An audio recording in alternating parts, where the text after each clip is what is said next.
Good morning student. आज हम पढ़ेंगे भाषा माधुरी का पाठ 4 लोभ का फल। लोभ मतलब होता है लालच। जंगल में एक तालाब था और गांव से शहर के लिए उसी तालाब के आसपास से जाना पड़ता था।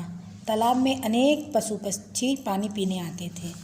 एक दिन की बात है कि रंजन अपनी पत्नी के साथ शहर जा रहा था। दोनों चलते चलते थक गए और दोनों आराम करने के लिए एक पेड़ के नीचे ठहर गए। गर्मी का मौसम था। उसकी पत्नी कहती है कि मैं तालाब में नहा लेती हूँ।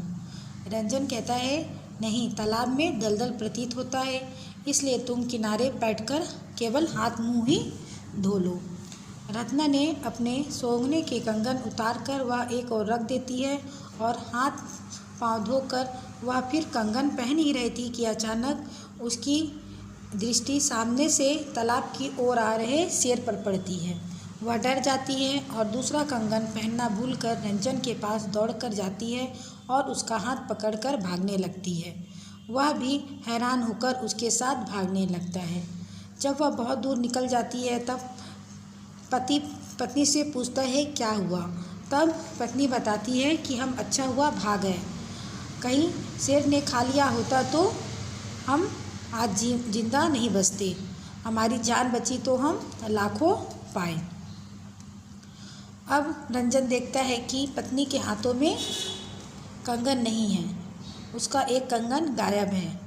जब रंजन ने कंगन के बारे में रत्ना से पूछता है तब वह बताती है कि जब मैं हाथ पाँव धोकर कंगन पहन ही रही थी कि शेर आ गया। कंगन वहीं पड़ा रह गया।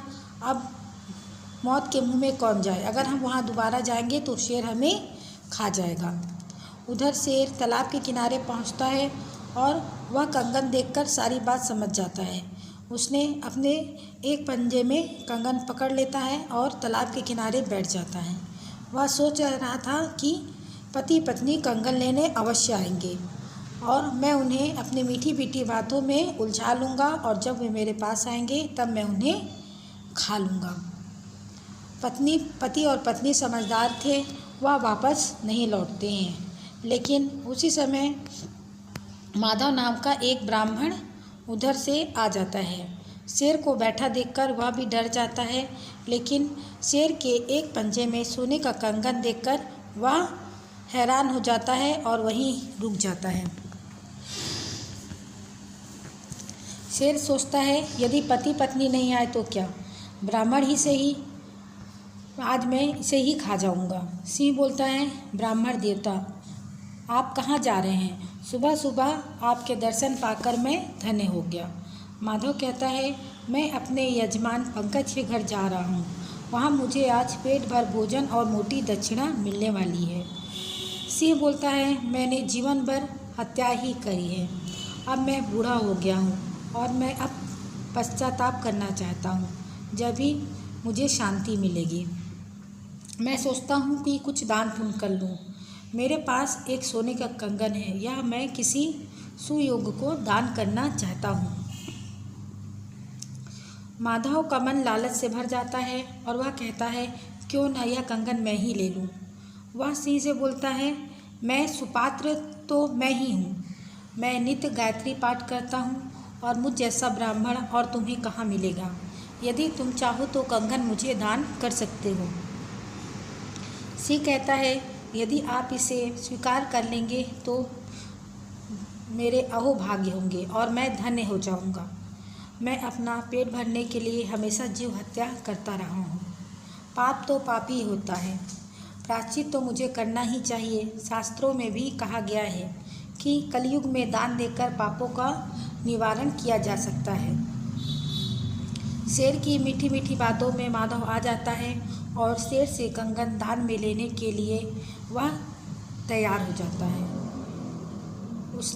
वह कहता है, ब्राह्मण कहता है हे वनराज, आप नरभक्षी हैं, इसलिए दान लेने हेतु मैं आपके निकट आने का साहस नहीं जुटा पा रहा हूँ। शेर कहता है राम राम पंडित जी, अब मैं पाप नहीं करना चाहता। यह मेरी पाप करने की उम्र है या फिर मेरी दान पुण्य करने की है। आप पहले स्नान कर लीजिए, फिर निश्चिंत होकर, बेफिक्र होकर आप मेरे पास आइए और संकल्प लेकर यह दान स्वीकार कीजिए। मैं धन्य हो जाऊंगा। माधव का मन लालच से भर चुका था और वह शेर के जाल में फंस चुका था। उसने कपड़े उतार कर स्नान करने के लिए वह तालाब में चला गया। तालाब दलदल से भरा हुआ था और माधव कीचड़ में धंसता चला गया और वह डर के मारे 3 स्वर में चिल्लाने लगा कि मुझे बचाओ बचाओ, हे वनराज मुझे बचाओ। पर सिंह की चाल तो कुछ और ही थी। सिंह उसे खाना चाहता था। सिंह ने किनारे पर खड़े होकर अपना पंजा माधव की ओर बढ़ा दिया और कहा, पंडित जी, किनारे की ओर बढ़ने की कोशिश करो और दोनों हाथों से मेरा पंजा पकड़ लो। मैं तुम्हें बाहर खींच लूँगा। विश्वास करके माधव ने ऐसा ही किया और शेर ने माधव की दोनों भुजाएं अपने पंजे में दबाकर खाने के लिए उसे कीचड़ से बाहर खींच लिया। दलदल से निकलने के लिए संघर्ष के कारण माधव थक चुका था। अब वह भाग नहीं सकता था।